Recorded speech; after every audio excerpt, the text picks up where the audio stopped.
Calls are growing to lift the state of disaster. Tomorrow it will be exactly 2 years since it was first announced. Today, the Health Minister Joe Phaahla gave an update on the pandemic. He says the country continues to show a decline in new infections and that his department will make recommendations to the National Coronavirus Command Council that it's time to lift the state of disaster. Well, is it? Let's discuss this with Professor Shabir Madhi from Wits University. Prof, thank you for your time. So we are told that in terms of the new infections, they were down some 20% in new COVID cases, COVID-19 cases in the past week. And I suppose, this brings about this conversation around whether or not it's time to lift the state of disaster. The president hinted at it, but we've not heard anything since.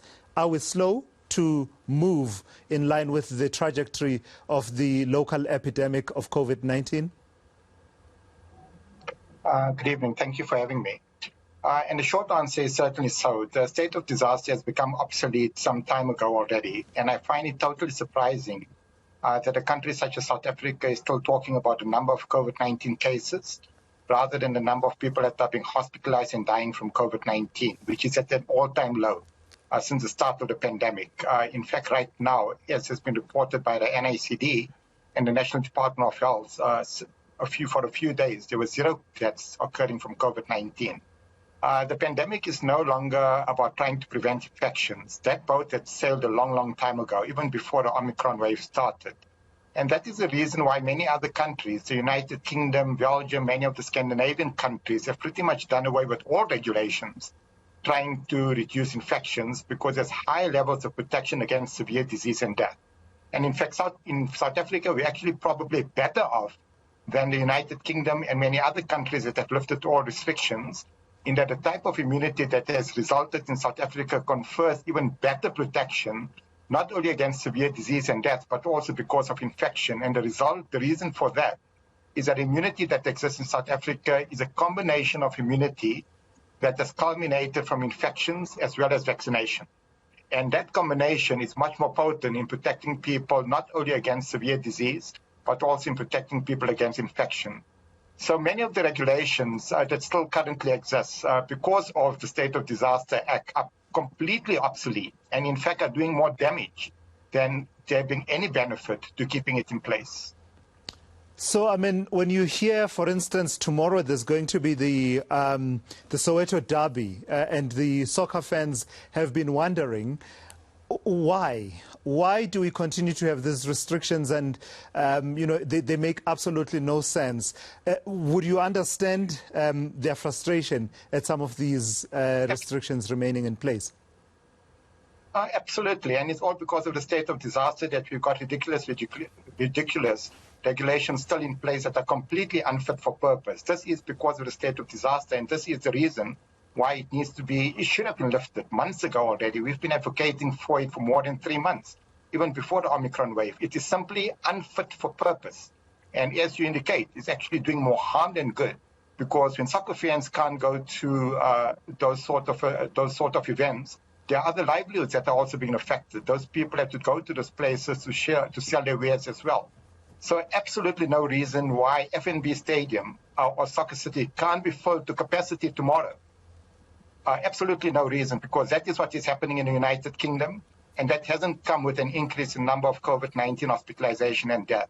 Simply stated, the National Command Control Council are completely out of the loop in terms of what's required at this point in time. And unfortunately, the National Department of Health, quite simply stated, also doesn't seem to be reading from the correct page in terms of where we are in this country and what is required at this point in time. Prof, what about the flip side that says take-up of vaccines has slowed down, and that's your area really of specialty? When we hear that there's a possibility that we might discard some 100,000 Pfizer doses that may be, nearing their expiration date by the end of this month. This should concern us. When those figures are brought forward. To what extent does that feature in the conversation around government perhaps not wanting to be too hasty in removing some of these restrictions? Yeah, so there's two parts to that. The fact that this vaccine that's about to expire is an indictment of the poor policies on the part of government. Before the Omicron wave, we were advocating for high-risk individuals to be boosted with additional doses of vaccine. Government didn't listen to that, and now that all of a sudden these vaccine doses are about to expire, government now wants to start boosting people, not because it's going to benefit those individuals in the immediate future, but rather because they're afraid that those doses of vaccine are going to expire.